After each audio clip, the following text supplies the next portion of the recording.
Hi students. In today's class, we are going to look into UGC NET Sociology previous questions, and we are going to discuss the last UGC NET Sociology exam paper, which conducted in June 2023. And in today's class, we are particularly looking into questions from this chapter, which is Unit 10, Culture and Symbolic Transformations. So before going into the questions directly, let me talk about some of the topics which is discussed in this chapter. So this is the last chapter in the syllabus, and the major topics discussed in this unit is topics like signs and symbols, rituals, beliefs, practices, material culture, moral economy, formal and informal education, religious organizations, and then new religious movements, sports and culture, ethics, morality, art and aesthetics. So this unit deals with topics like these. And so now let's move to our first question. So the question is, who propounded the idea of the hidden curriculum? Who propounded the idea of the hidden curriculum? So our options are Emile Durkheim, John Dewey, Ivan Illich, and William Blake. So without going directly to the answer, let's study a little bit more about each of these options because all of them are very important. Even though we discuss about Emile Durkheim and all about in detail about in the first unit, still let's look about them briefly. So before going to the sociologist, we have to understand what is hidden curriculum. So basically, hidden curriculum means an unwritten, unofficial, and often unintended lessons, or it can be values or behaviors that are taught in educational settings, but it is not part of the formal or explicit curriculum. So it encompasses the social norms, cultural expectations, implicit messages that students learn through their interactions with peers. Peers means their friends and teachers and the school environment. So, and these implicit lessons can include like socialization. That is, the students learn social norms, behaviors, and values through interactions with teachers and peers. Isn't it like that? We all learned uh, some social norms or some kind of behaviors and values from our school time, isn't it? We learned it from the interactions with our friends, from the interactions with our school teachers and or like some school staffs. So that is it. These implicit or hidden lessons can include socialization process, and then there is attitudes and values, because these schools may implicitly or indirectly promote certain values or attitudes towards authority, diversity, competition, etc., which students absorb automatically. For example, it is from school that we learn to, respect teachers and or yeah, respect teachers or like we met different kind of people from our schools. So these institutions promote this kind of values like values or attitudes towards authority, diversity, competition, etc. And then there is cultural expectations within these lessons, like students may pick up societal norms and expectations related to gender roles, race, or socioeconomic status from schools. So these implicit lessons can be good or bad. Like we will get some kind of lessons about values or behaviors from these implicit lessons, but at the same time we may pick up some kind of norms and expectations like gender expectations, or we may get to know about the concept of race or socioeconomic status from these implicit lessons. And then there is work ethic and behavior. which means the expectations around punctuality, about following rules and appropriate conduct in different settings.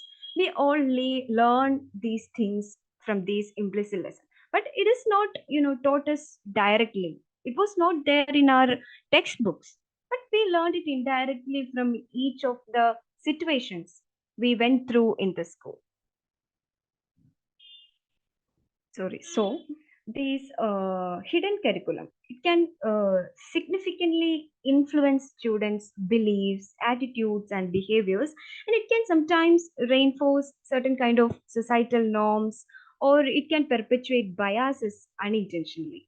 So it is really important for educators or teachers to be aware of the hidden curriculum's impact. That's why we said curriculum is really important, because because it can impart such kind of implicit lessons to students, and the educators or teachers should strive to create an inclusive and equitable learning environment that addresses these implicit lessons. So it is very, very important.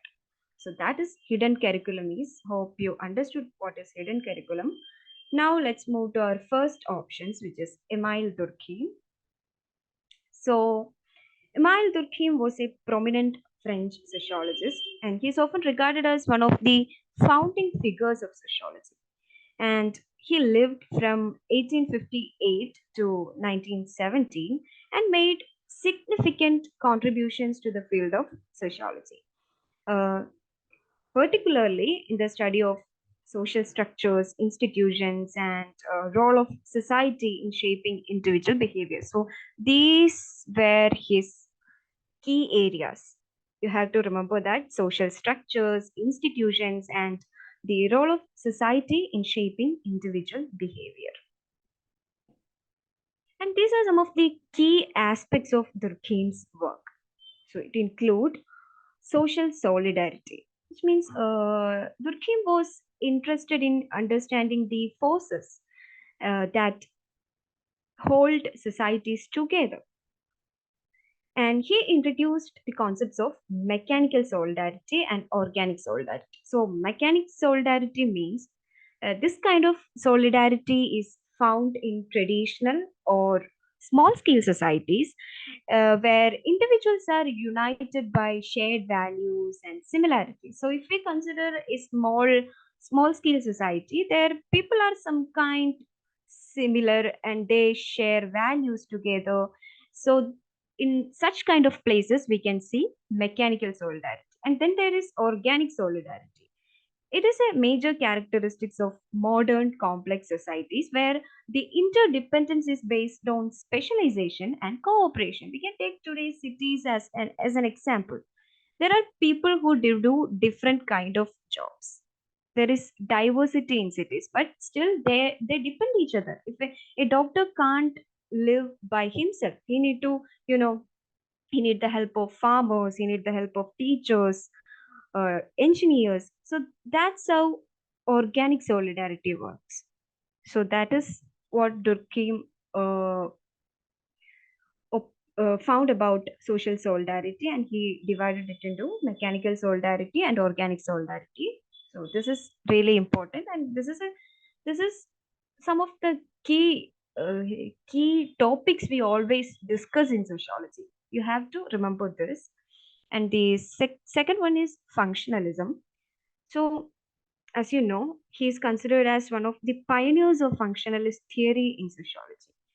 And Durkheim focused on the functions of social institutions. By social institutions, we mean education, religion, economy, etc. So he focused on the functions of these social institutions in maintaining social order and stability. How these social institutions help to maintain social order and stability. Then anomy, it is one of his another famous concept. So, Durkheim introduced the concept of anomy, which refers to a state of normlessness or a lack of moral regulation in society.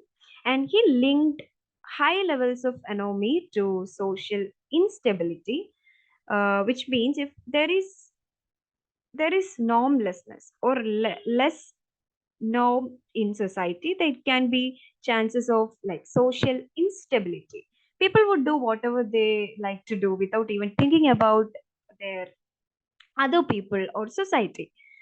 So it can cause social instability, and this kind of anomy, high levels of anomy can happen particularly in times of rapid social change, or when societal norms are unclear or conflicting, especially like times of for example, we can say during times of war or like pandemic or something like that.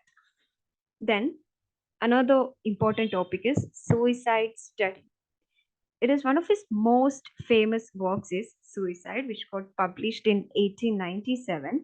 And in this work, he analyzed suicide rates to explore the relationship between individual behavior and social factors. And he argued that suicide could be a result of either too much social integration or too little integration. So, in short, he said that suicide also has social reasons or social causes. So it can happen either because of too much social integration or too little social integration. So the type of suicide which happen as a result of too much social integration is known as altruistic suicide, and the one which happen as a result of too little integration is known as egoistic suicide. You have to note that down. The one which happen as a result of too much social integration is altruistic suicide, and the one which happen as a result of too little integration is egoistic suicide. That is really important key point. Then his methodological contributions. So Durkheim always emphasized the importance of using scientific methods in sociology, and he advocated for the discipline sociology to be studied as a separate field, different from philosophy and psychology. So, overall, Durkheim's work laid the groundwork for the study of sociology as a distinct scientific discipline by exploring how social structures and institutions shape individuals' behaviors, beliefs, and interactions within the society. So, these are the some of his perspectives on education or curriculum. So, Durkheim had significant views on education and its role in society, particularly in shaping individuals and maintaining social order. And his perspectives on education and curriculum can be understood through his broader sociological theories and beliefs. So, the first point is function of education in society. So, Durkheim viewed education as a fundamental institution that played a crucial role in transmitting these societal norms, values, and cultural heritage from one generation to the next. So, education, in his view, was essential for social cohesion and the continuity of societies. Education, according to Durkheim, was essential for social cohesion and the continuity of society. Then, social solidarity. He believed that education played an important role in promoting social solidarity, and schools were seen as a key institution for instilling a sense of collective consciousness. You have to remember that word, collective consciousness, and shared values among individuals. And Durkheim emphasized the importance of teaching common values and moral education in order to maintain social cohesion.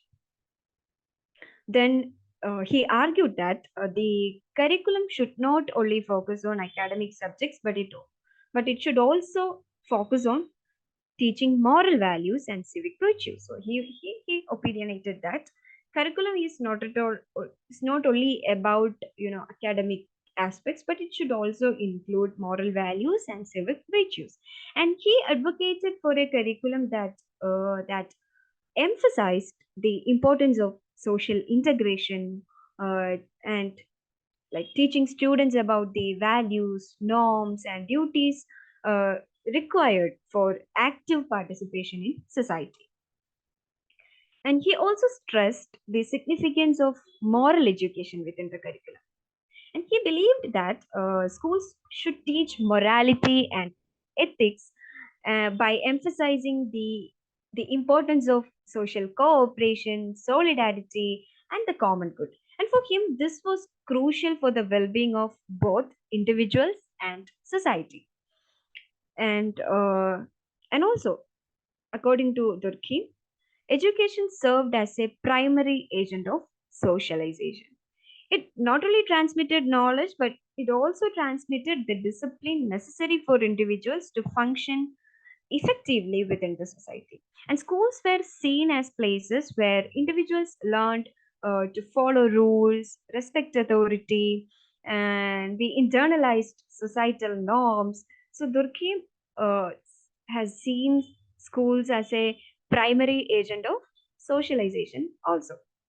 So, in short, Durkheim's perspectives on education basically emphasized its role in improving or fostering social cohesion, transmitting societal values, and cultivating moral education. And he also believed that an effective curriculum should not only focus on academic subjects, but it should also focus on teaching these moral and social principles in order to maintain a cohesive and functioning society. So, our second option is John Dewey. So, John Dewey was an influential American philosopher, psychologist, and educational reformer. And his ideas were like profoundly impacted educational theory and practice. And he was a leading figure in pragmatism. Pragmatism means it is a philosophical movement which emphasized the practical consequences of ideas and the importance of experience in shaping beliefs. That is a concept called pragmatism. He was very famous for this concept. Sorry, this movement. He was a leading figure in pragmatism. So these are some of Dewey's views on education. Uh, so he was a proponent of progressive education, and he emphasized learning by doing or hands-on experience and active engagement in the learning process. And also, he believed that education should be student-centered, and education should encourage learners to explore and experiment while connecting their experiences with curriculum content. So basically, he said that curriculum and you know the experiences of students should not be different. It should be connected. Students should be able to connect their experiences with curriculum. And then he emphasized the importance of experiential learning, which means students learn through direct experiences and direct not only direct experiences and by reflecting their experiences with the curriculum. And he advocated for a curriculum that integrated real life experiences, like problem solving and also inquiry based learning. So this can make education more meaningful and relevant to students lives. And also he believed that Dewey believed that schools should be democratic and socially oriented. Schools should be democratic and socially oriented. And he emphasized the role of schools in preparing students for active participation in a democratic society by promoting cooperation, social interaction, community involvement within the school or educational setting itself. Then he argued for an integrated curriculum which connects different subjects and disciplines rather than teaching them in isolation. So he believed that interdisciplinary approaches would allow students to see the interconnectedness of knowledge, and it would improve a deeper understanding of concepts. So he argued for an integrated curriculum, and also he advocated for an child-centered curriculum, which means for an education system that considered the interest, needs, and experiences of each individual students. And also, he emphasized the importance of uh, like tailoring education to the child's developmental stage, and which allowed them to explore their interest while developing critical thinking skills also. So he advocated for a child centered approach. And then he also believed that education should not be confined to the classroom but should continue throughout life, which means continuous learning. Education should continue throughout life. And he emphasized the idea of lifelong learning, where individuals continue to learn and adapt to new experiences and challenges beyond formal schooling. So education doesn't end after schooling. Uh, Individuals should be able to, learn new things throughout their life. That is known as lifelong learning or continuous learning. So overall, the Dewey's educational philosophy is centered on the importance of active learning, experiential education, and the integration of learning with real life experiences to improve critical thinking, problem solving skills, and active citizenship. And his ideas also still continue to influence educational theory and practice, particularly in the realm of the student centered learning approaches. So the next option is Ivan Illich. So he was an Austrian philosopher, social critic, and theologian, known for his critiques of institutionalized systems, which means like systems like education, medicine, technology, etc. And he gained prominence for his radical views on education and his critiques of this modern institutions and their impacts on society. So this is important. He had radical views on education. So these are some of Illich's views on education.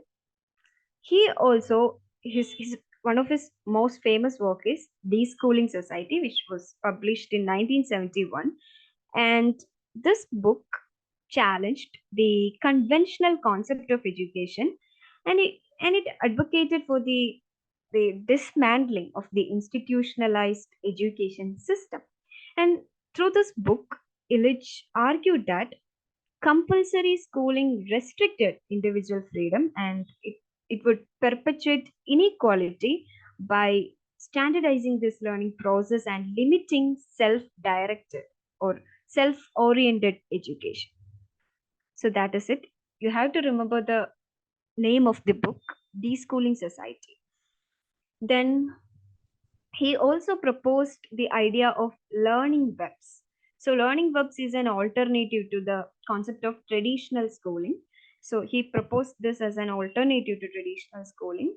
And through this, he envisioned networks or resources available in communities, inside communities, where individuals could get self directed learning based on their interests, connecting with mentors, resources, and experiences relevant to their own learning needs.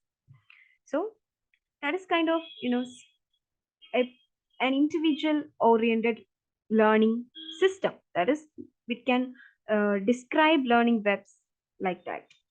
Then deinstitutionalization of education. So he criticized the hierarchical or the authoritarian structure of traditional schools, and he also suggested that these hierarchical structure of institutions would often hinder the process of genuine learning, and it would hinder personal development in education systems. So he opinionated, or he advocated for decentralized, non-coercive, and informal learning environments that would foster autonomy and creativity.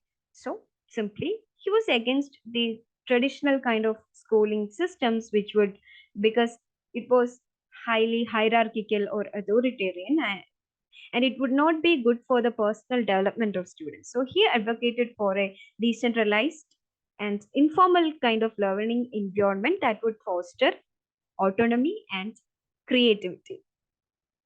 And also, Illich argued that the modern education system had become more about credentialing and perpetuating societal norms than about fostering true learning. So he opinionated that the modern education system had become more about like perpetuating social norms. It it it, it has moved a long way from what it was, from what we can call true learning. It was now more centered in perpetuating these societal norms, and he saw it as part of a larger industrialized system that focused on efficiency and mass production rather than individual growth and intellectual curiosity. And he also promoted the idea of lifelong learning, which emphasizes that education should not be confined to a specific period or institution, which we already discussed about the previous sociologist also. So Illich also promoted the idea of lifelong learning, and he emphasized that education should be an ongoing process that continues throughout life. And also uh, he believed in the importance of learning based on personal interest and experiences. So, but basically, Illich's ideas kind of challenged the existing notions of education and institutional structures, and he advocated for a more decentralized or self-directed or community-based approach to learning. While some of his ideas were controversial and radical, his critics have contributed to lots of discussions about the limitations and potential alternatives to traditional education system. And also, Illich sees schools as repressive institutions. He sees schools as repressive institutions that stifle creative expression, instill conformity, and crush pupils into accepting the interest of the powerful and regarding these to be just. And this concept or this aspect of education, according to Illich, is called the hidden curriculum operating in schools. So here is our answer. So according to Ivan Illich, this system in schools are hidden curriculum, according to Ivan Illich. And students had no control over what they learn and how they learn it. So I hope you understood that what is hidden curriculum is. But actually, this term is not, coined or phrased by Illich. It was actually coined by Philip W. Jackson in his book Life in Classrooms, which got published in 1968. And in this book, Philip Jackson argued that we need to understand education as a socialization process. Okay, you have to remember. I don't think they would ask a question like who coined the term Philip W. Jackson, but as a general knowledge, you can remember this also. But in the context of sociology, the term was used by Ivan Illich. So back to our question. This was our question. Who propounded the idea of the hidden curriculum? And the answer is, as you know, Ivan Illich. Now let's move to our next question. So this is our question. What does not refer to the rites of passages? You have to remember you have to notice the keyword does not refer to the rites of passages. And the options are ceremonies, rituals, state, and symbols. So what is rites of passage? So rites of passage in the context of sociology It refers to culturally defined ceremonies or rituals that mark the transition or change of a person from one social status, or it can be a stage or phase of life to another. So it basically marks the transition of a person. And these rites play a significant role in various societies worldwide, and it is very essential for the social and psychological development of individuals. And there are generally three steps in rites of passages. First one is separation. In this stage, it involves the individual's detachment from their current status or position in society, and it marks the beginning of the transition. So it would be a tough for you to understand, but I'll explain it through an example. For example, we can take a graduation ceremony. So that graduation ceremony can be considered as a rites of passage, which signifies the separation from the role of a student. After graduation, we are not a student anymore. So it implies a transition in our life. So the first stage is separation. Then the second stage is transition. It is also called as liminality.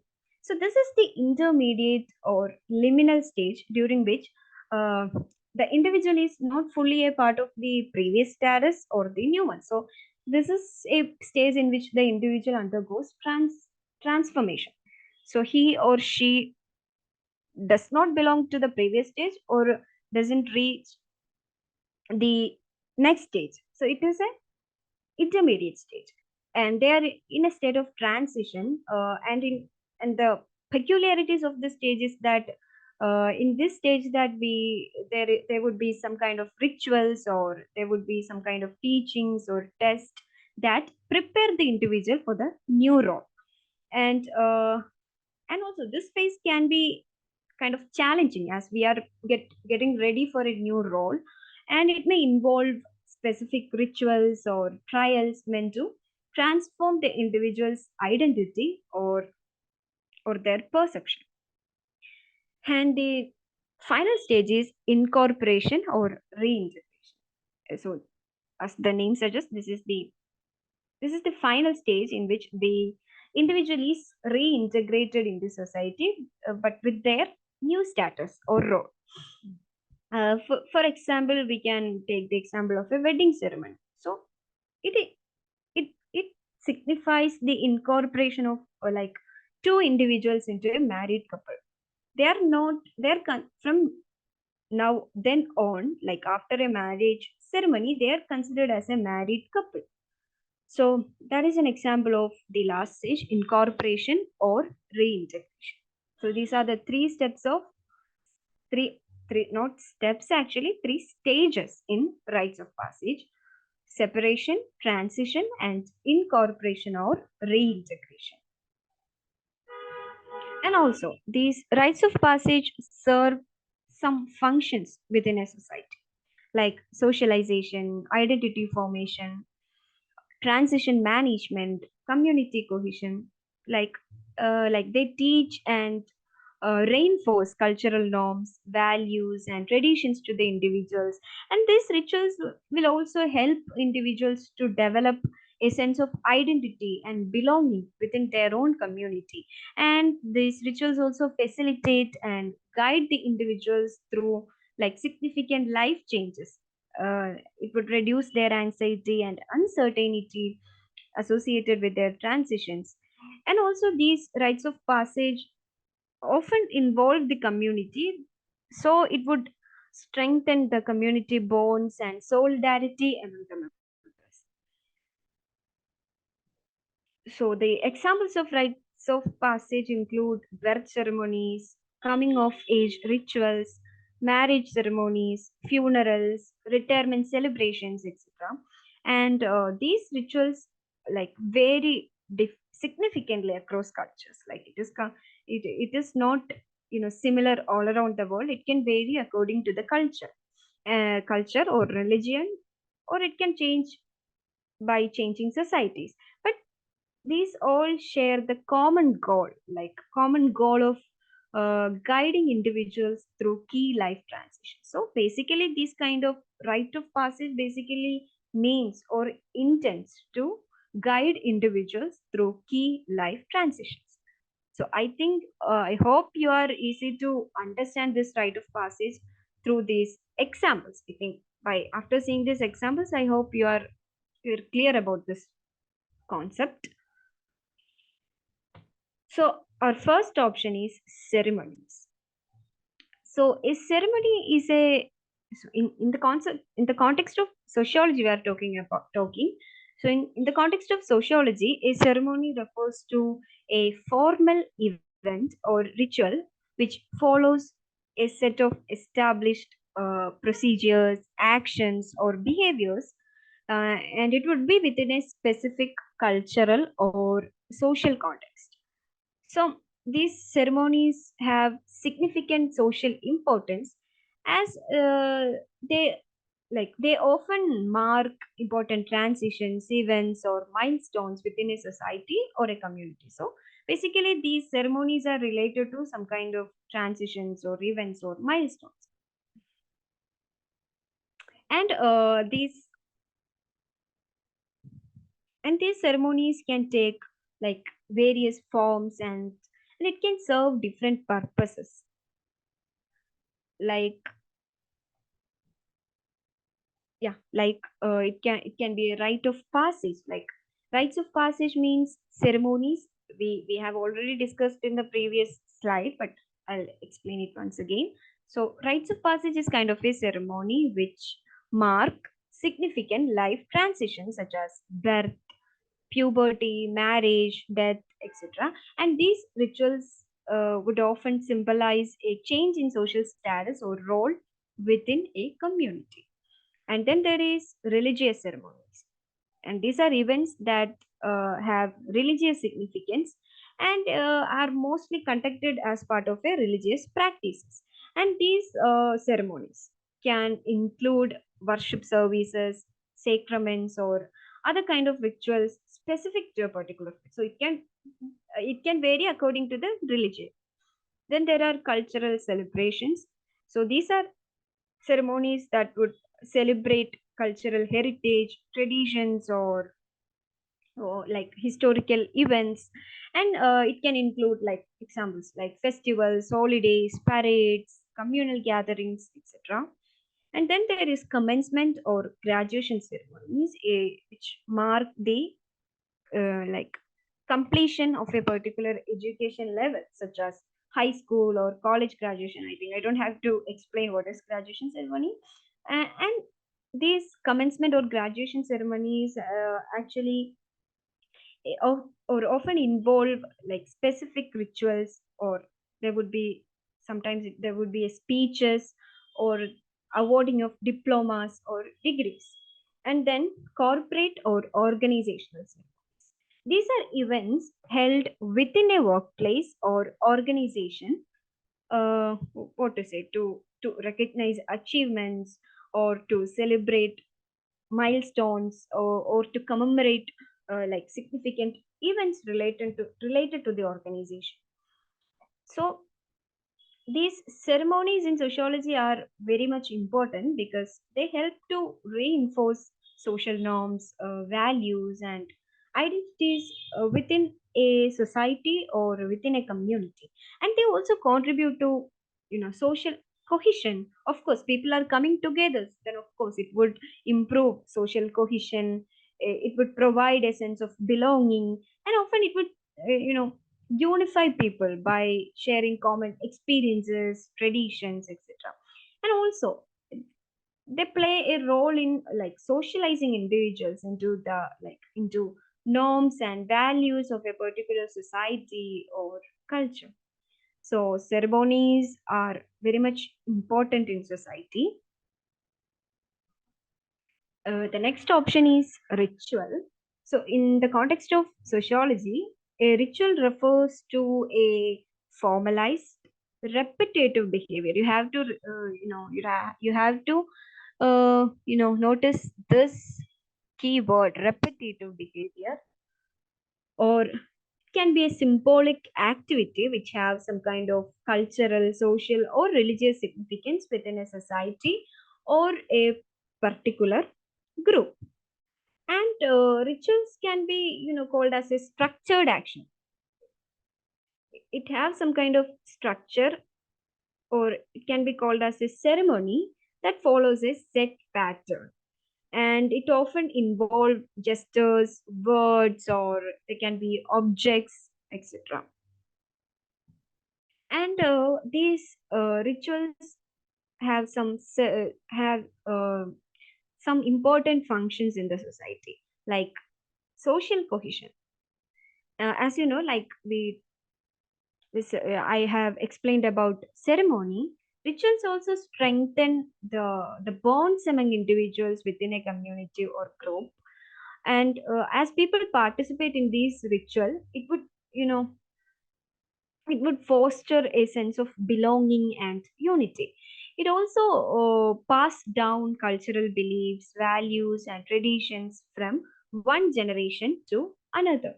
Through these rituals, societies can maintain and reinforce their cultural heritage.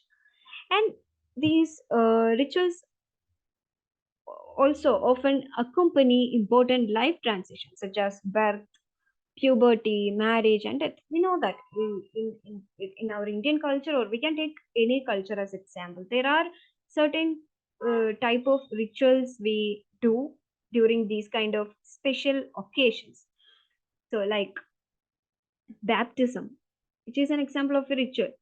So, like that, it so these rituals are always connected to, or always or usually connected to, important life transitions. And they also provide a framework for acknowledging and also marking these significant life events. Then there is these rituals can express religious, spiritual, or societal beliefs and identities, and they can also symbolize and embody the core values of a community or group. And it can also offer a structure and predictability to social life. And they also help to create order create order by providing a framework for understanding and interpreting events. As we said earlier, they are repetitive behaviors, and these behaviors happen based on a set of patterns. So as there is a set pattern available, it would help to, you know or it would provide a framework for understanding and interpreting these events, and thereby it would give meaning to certain actions or occurrences. So so if we consider a sociologist, so a sociologist would study rituals basically to understand cultural, social, and or psychological significance within different groups and societies. And they would examine how rituals contribute to social cohesion, identity formation, the and maintenance of social order. And these rituals can vary across different cultures and societies, but the importance in shaping social bonds remains constant. Like in if we take any culture or any society, the importance of the major role of rituals are shaping and reinforcing social bonds. Next option is symbols. So these symbols also plays a significant role in sociology, as they are used to represent or communicate or interpret various cultural or social or individual meanings. And these are some of the key ways symbols are relevant in society. Sorry, in society or in sociology. Like there are cultural symbols. So cultural symbols are objects, or it can be objects or gestures or words or images. So symbols can be anything. It can be objects or gestures or words or images, which, but in order to be a, like a object or gesture or word can consider as a cultural symbol, it should have some kind of, or it should hold some kind of shared meaning within a particular culture or society. Uh, for example, I would say like our Indian flag. It is a it it is a symbol representing our patriotism and national identity in India. So like this, these cultural symbols have have a shared meaning within a particular culture or society. Next, language as symbols. So words and languages are themselves symbolic systems, because this language enables communication, and through this communication is that the transmission of culture, norms, and values happens. And these words carry meanings that can differ based on context, culture, or social group. For example, a word might have one meaning in India, but that doesn't mean that would be of another meaning in another country. So, the meaning of words can differ with various societies, within various societies. So, next one is religious symbols, religious and ritual symbols. So religious symbols means like crosses, crescents, or icons. So these religious symbols hold sacred meanings, and they often represent religious beliefs or practices or values.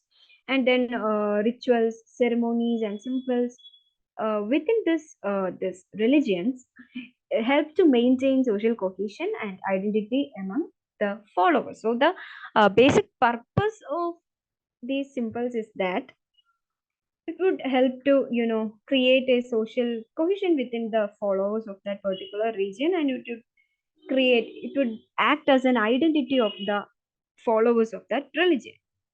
Then there are status symbols. So some objects, certain objects or possessions, such as, for example, luxury cars, or we could like designer clothing, expensive jewelry. Yeah. So these may symbolize social status or wealth within a society, and these symbols can signify one's position in a social hierarchy. And then there are gestures and body language. So these are gestures, body language, facial expressions. These are non-verbal symbols, and these non-verbal symbols convey messages and meanings in social interactions. For example, like we can take the gesture or body language of a handshake. So a handshake might symbolize agreement or trust. Likewise, we can connect every gesture to a meaning. So these gestures and body languages also convey messages and meanings in social interactions. Then there are national symbols like flags, anthems, national monuments, or other emblems which represent a country's identity, its history, and its values. And they often evoke strong emotions and a sense of belonging among citizens. Isn't it?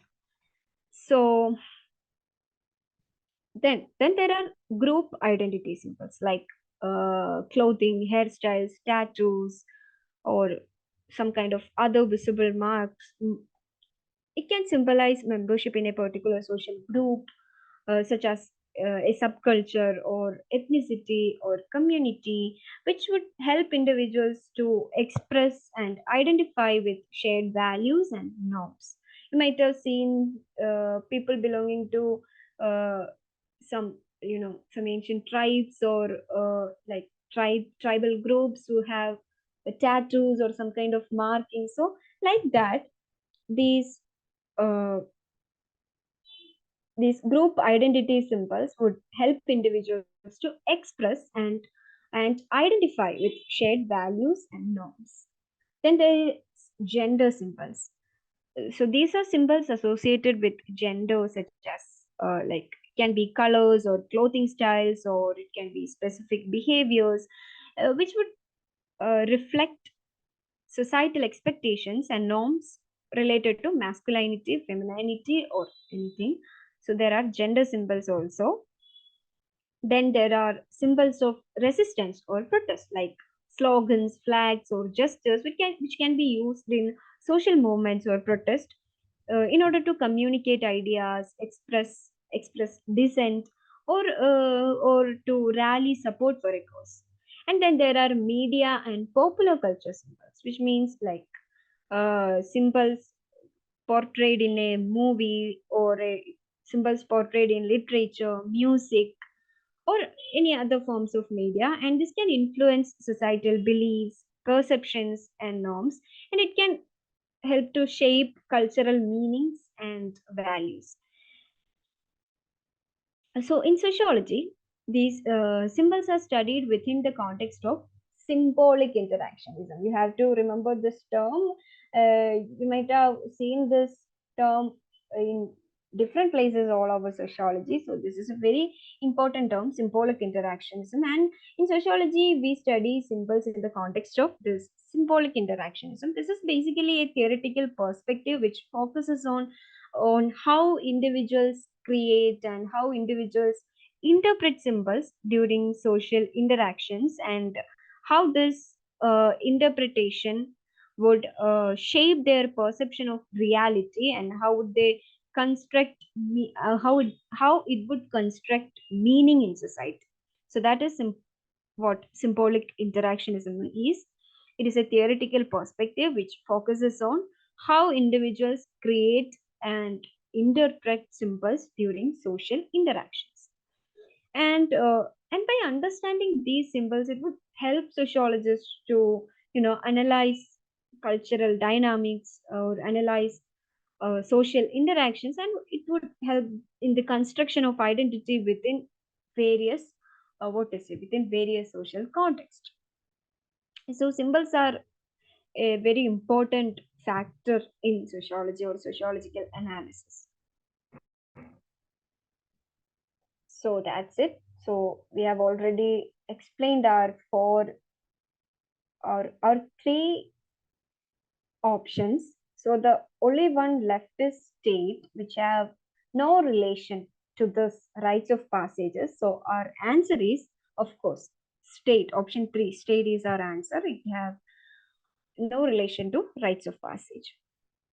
Now to our next question. Which of the following terms are used to refer to the new religious movement? Which of these options are related to new religious movement? And we have three options: messianic movement, revitalization movement, totemic movement, and surrealistic movement. And we have the options, and all the options are a combination of two of these answers. So I mean, these four options, two are related to new religious movement. So what is new religious movement?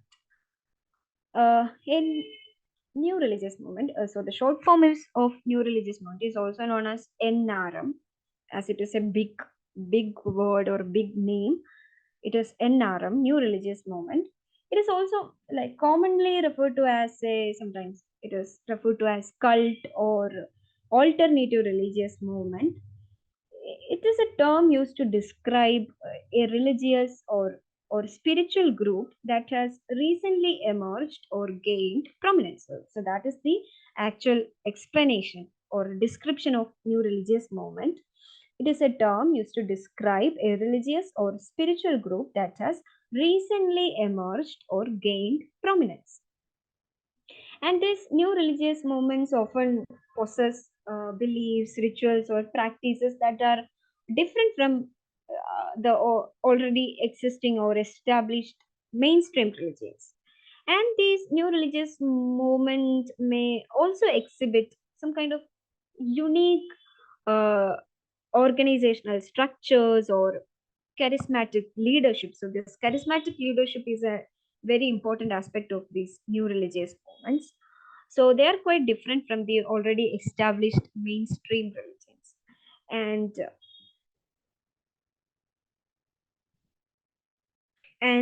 these so the characteristics of these new religious movement, it can vary widely, and it can so then it can there are some kind of very small religious movements like localized groups or like a religion which is like religion which is formed by a few people, or there are so many globally recognized movements. And some new religious movements have gained widespread attention due to their controversial beliefs or practices, and some have focus on spiritual or personal development. So there are a wide variety of new religious movements. And so one thing I have to say is that it is really important to note that, as I already said, sometimes these new religious movements are referred to as a cult, but the term cult can carry a negative meaning or negative connotation, and it may be considered as like pejorative. But not all new religious movements are harmful or negative, and there are many NRMs which would provide a sense of community or spiritual fulfillment or personal growth for their members.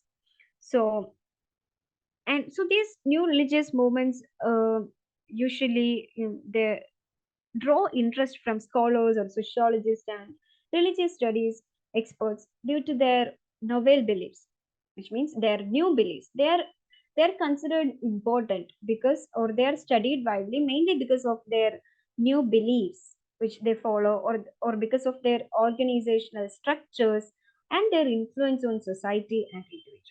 And sociologists often study these movements to understand the factors that lead individuals to join them, and the impact of such groups on their followers. And some of the examples of new religious movements include movements like the Unification Church. It is commonly known as the Moonies, then Scientology, the Raelian movement, and there are so many other movements which have emerged over the past century or so. And each of these groups have distinct beliefs, practices, and different organizational structures. So, by understanding and evaluating these new religious movements, so in order to understand and evaluate these new religious movement, it would require, uh, we have to carefully study their beliefs, practices, and impact on their members and society. And while one thing we have to remember or notice is that while studying new religious movement, each of them are very much different. And while studying a new religious movement, we have to avoid generalizations or assumptions about their nature. Uh, so, yeah, they are each new religious movement is very much different from each other. So, we have to consider them differently, and we have to avoid generalizations while studying these new religious movements. So, our first option is Messianic movement. So it is a religious movement which typically combines elements of Judaism with beliefs which centered around the identification of Jesus Christ as the Messiah. So it is a diverse movement with various branches, beliefs, and practices. So Messianic movement itself has different branches with different beliefs and practices. So it is itself like a big religion. Next option is revitalization movement. So a revitalization movement can refer to a specific type of new religious movement which emerges in response to social or cultural or spiritual upheavals within a society. So revitalization movements, emerge as a response to these social, cultural, or spiritual upheavals in a society. And these movements usually aim to revitalize or renew religious beliefs or practices or institutions. And they often arise during times of like perceived crisis or change, and they usually seek to address these perceived shortcomings or challenging challenges within the already existing religious systems. And the and the revitalization movements within the new religious movements typically exhibit some key characteristics. So these are the key characteristics of a revitalization movement. First one is, I have already mentioned it before, founder or charismatic leader. So these movements often have a charismatic leader who plays a central role in inspiring followers and conveying a new vision or spiritual message. And the leader may claim divine inspiration or special knowledge. And then there are innovative beliefs or practices. These movements often introduce like new beliefs, rituals, or new doctrines, or new spiritual practices that differentiate or make them exclusive from other religions or other established religions, and they might reinterpret existing religious teachings or scriptures in new ways. Then these movements also often attract individuals who feel disillusioned or marginalized by the mainstream religions or societal norms. And they may offer a sense of belonging, purpose, or community to those seeking alternatives, to those people who feels as marginalized. So they appeal to disaffected or marginalized groups. Then these movements may also advocate for social, cultural, or moral reforms by challenging the prevailing norms or practices perceived as inadequate or corrupt. And then there is adaptation and growth. A successful revitalization movements adapt to the changing circumstances, and it may experience periods of rapid growth, and they can attract new adherents and expanding their influence. So that is revitalization movement. Hope you understood that. Then there is totemic movement. So totemic movement means the concept of totemic movements. It can be explored within the framework of the symbolic interactionism, and within the study of collective behavior and rituals. So this totemic movement can be connected to symbolic interactionism and the study of collective behavior and rituals. Then only we can understand the concept of totemic movement. So these totemic movements often refer to a collective action or social movements which revolve around some kind of symbols or totems or emblematic representations. And these movements typically involve a group of individuals who come together based on shared beliefs, values, or symbols that hold significant cultural or social meaning. And these are some of the key points to consider while discussing totemic movements. So, first one is, of course, symbolic representation. The totemic movements often center around symbols or totems which hold symbolic significance for a particular group or community. And these symbols can represent anything like shared identity or cultural heritage or collective values. Then there is collective identity, as these movements contribute to the formation and reinforcement of collective identity among participants, which means as these people are rallying around some common symbols or totems, so the individuals within the group who rally around that particular totem would feel a group feel or a sense of belonging and solidarity. And then there are ritualistic practices. So these totemic movements might involve ritualistic practices like ceremonies, performances, or symbolic actions. And these rituals serve to reinforce the shared beliefs and values of the group, and it can be seen as a way of expressing and maintaining social cohesion. Then there are social change and expression. So these totemic movements might also serve as a means of expressing discontent or advocating for a change or resisting certain societal norms or structures. And they can be a form of social protest or a way to challenge the existing power structure. Then there is also a cultural significance to these totemic movements. So these or to understand the totemic movements in sociology, it involves analyzing their cultural context and the significance of symbols or totems within a particular society. And this includes examining how these movements are shaped by cultural, historical, and social factors. So, when studying totemic movements from a sociological perspective, so the researcher may investigate how these movements emerge, evolve, and interact within the society. And they might explore the role of symbols, rituals, collective identity, and the impact of totem movements on social change. Not only on social change, but also on social cohesion, and also then there is also identity formation is also there within the community. So that is totemic movement. Then the last one is surrealistic movement. So it is a cultural and artistic movement that emerged in the early 20th century, particularly in the 1920s, following the World War First. So this surrealism aimed to unlock the power of the unconscious mind, and explore the realm of dreams, desires, and the subconscious.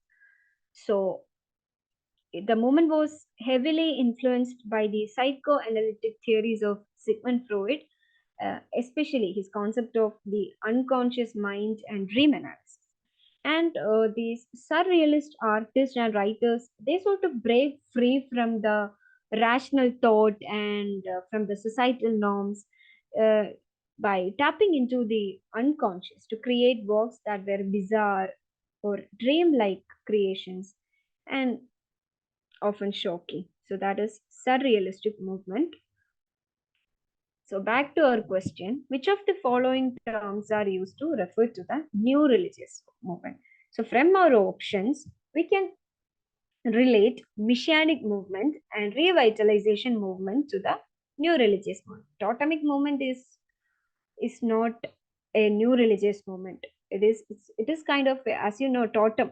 The religious practice of totems is an old one. It's an ancient one. So our answer is option 4, A and B only, which is messianic movement and revitalization movement.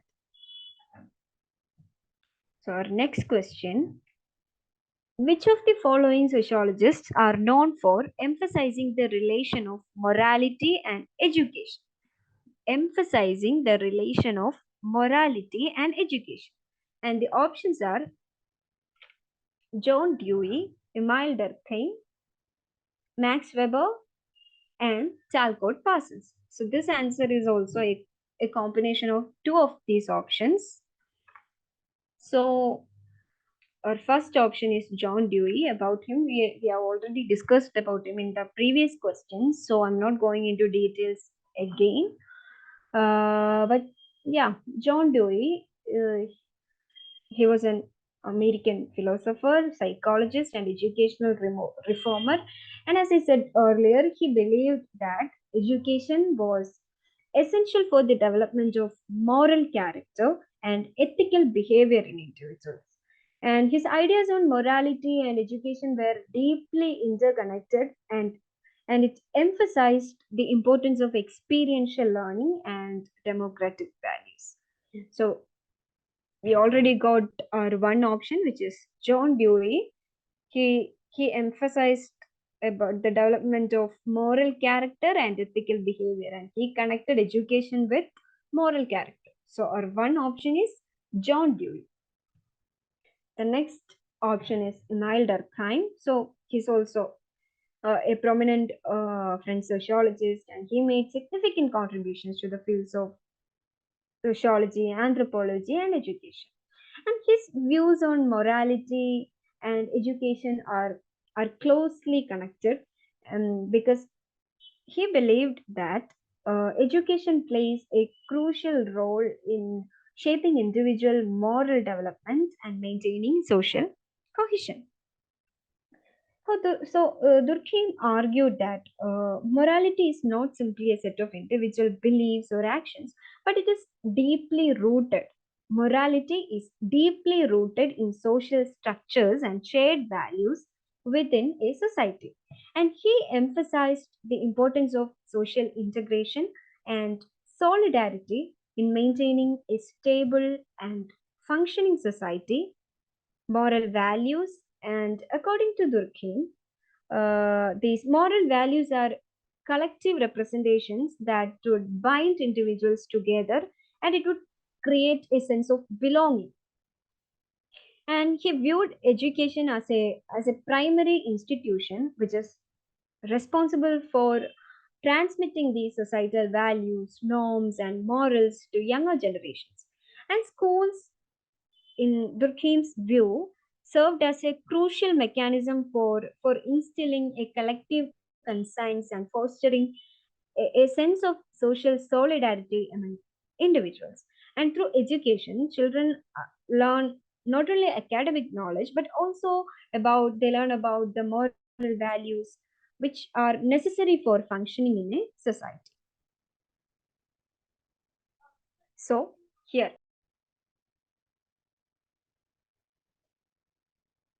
so our next option is Max Weber.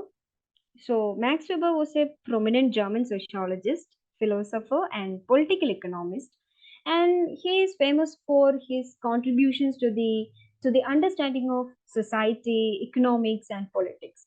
And still, his works are very relevant, and it continues to shape modern sociological thought. And some of let's discuss some of Weber's major concepts. So, some of his major concepts revolve around his analysis of modernity, rationalization, and the nature of authority. So, first, rationalization.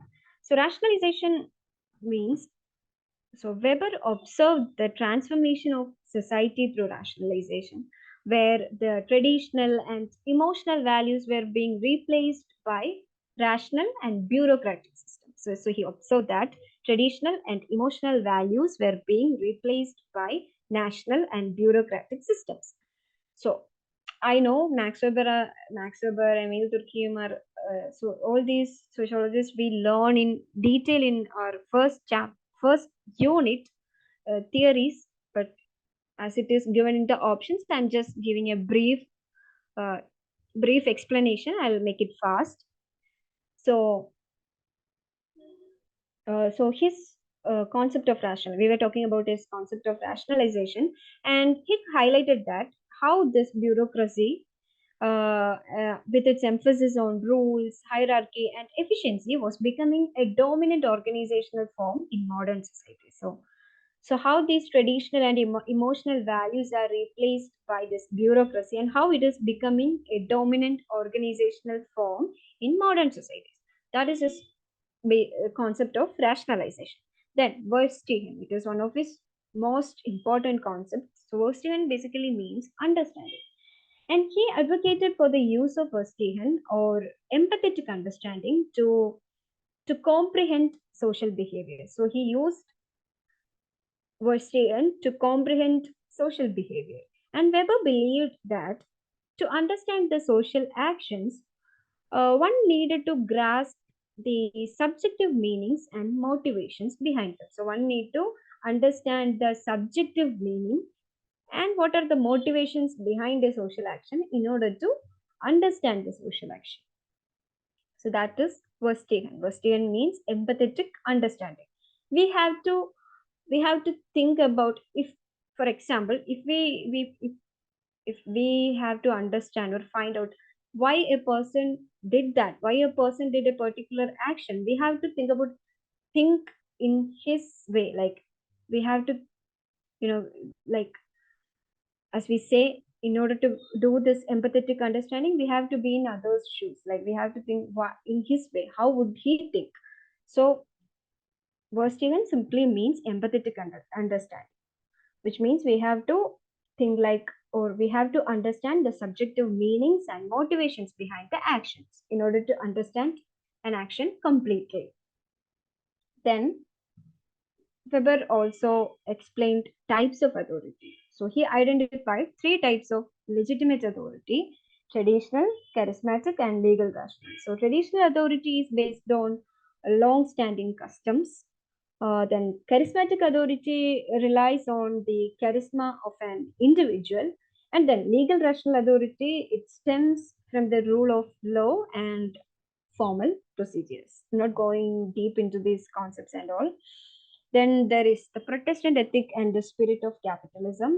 It is in his famous work, The Protestant Ethic and the Spirit of Capitalism, Weber examined the relationship between religious beliefs and economic behavior. And he argued that the Protestant work ethic, particularly in Calvinism, the Protestant work ethic played a significant role in the development of modern capitalism by promoting hard work, and the accumulation of wealth as signs of God's favor. So that is the uh, essence of Protestant ethics and spirit of capitalism. Then Weber also emphasized the study of social action. He also emphasized the study of social actions, and I'm just mentioning it. He also it is one of his other major concepts: study of social action and ideal types. You have to note down that it is important, and there might be it is already included in the unit 1, but still just note it down. Weber emphasized the study of social action, and he categorized social action into 4 types: rational, value rational, affectual, and traditional. And he also introduced the concept of ideal types, which means ideal types basically means abstract models which we use to understand and compare social phenomena. So that's it. So these are some of the major concepts of Max Weber. He isn't connected, morality with education or anything. Then the next option is Talcott Parsons. So Parsons was an influential American sociologist, and he's known for his contributions to the field of sociology. And his works were primarily focused on like developing a general theory of society and social action. And some of his major concepts include structural functionalism, agile paradigm. These are very much important. So structural functionalism, by structural functionalism, so Parsons proposed that societies are complex systems composed of like societies are complex systems composed of interrelated parts, and these interrelated parts function together to maintain social order and stability. And he also emphasized the interconnectedness of the social institutions and how they contribute to the smooth functioning of society. The next concept is agile paradigm. This is very important. So this concept refers to the 4 functional imperatives necessary for the survival of any social systems. Agile paradigm, which means A for adaptation, G for goal attainment, I for integration, and L for latency. And according to Parsons, these 4 functions are essential for the maintenance and stability of societies. So another major concept of Talcott Parsons is pattern variables. So he introduced this idea of pattern variables in order to explain the range of choices individuals make in social situations, or what kind of choices an individual can make in social situations. So this includes values such as affectivity versus affective neutrality, self-orientation versus collective orientation, specificity versus diffuseness, and particularism versus universalism. We can explain all this in detail in the first unit. So now another concept is action theory. So Parsons developed an action theory that aimed to understand how individuals behave within social systems, and he focused on how actors interpret situations or make decisions, and how individuals take action based on social norms, values, and expectations. So action theory is about that.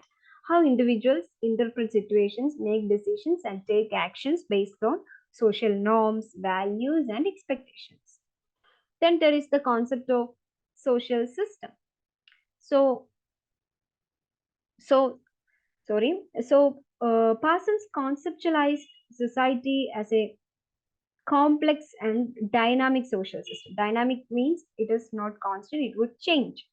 And he conceptualized society as a dynamic social system which is composed of interrelated parts, and these interrelated parts include institutions, roles, norms, and values, and these all are the interrelated parts of a society.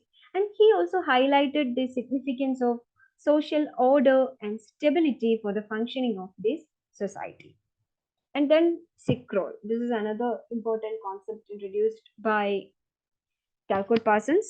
So here, this concept of the sick role, it describes the behavior and expectations society has for individuals who are ill. And he identified specific rights and responsibilities for those in the sick role or those who are ill. For example, like being exempt from normal social roles, but they're also expected to seek medical help and try to get better. So these are sick role, which means it describes the behavior and expectations societies has for individuals who are ill. It is simple, as the name suggests itself. Sick roles means the behavior and expectations societies has for individuals who are ill. So these Parsons ideas were very much influential in shaping sociological theory, uh, particularly in the mid 20th century. But some of his works has also faced criticism for its complexity, as its focus on social order at the expense of social conflict, and it also faced criticism as by like its limitations in addressing power dynamics and social science. So, but all these are the important concepts of Talcott Parsons. I know it's a lot, but you have to at least remember the major concepts by Talcott Parsons.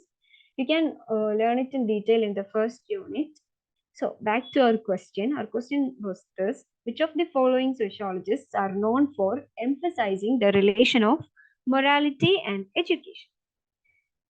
And the answer is A and B only, which is J. Dewey and E. Durkheim. So that's it for this class. Hope you understood everything. In case you have any doubts, you can ask. So I wish you all the very best for your upcoming exam. Prepare well. Try to cover all the whole syllabus. And for those who are preparing for the next session, which is the June 2024 session, the admissions for the June 2024 UGC NET sessions of Professor Academy is open now, and we are giving classes for these subjects mentioned here. For admission related inquiries, you can contact these phone numbers. So once again, all the very best for everyone who are going to attend the exams in the coming weeks. Once again, all the very best. Take care of your health and prepare well. Thank you.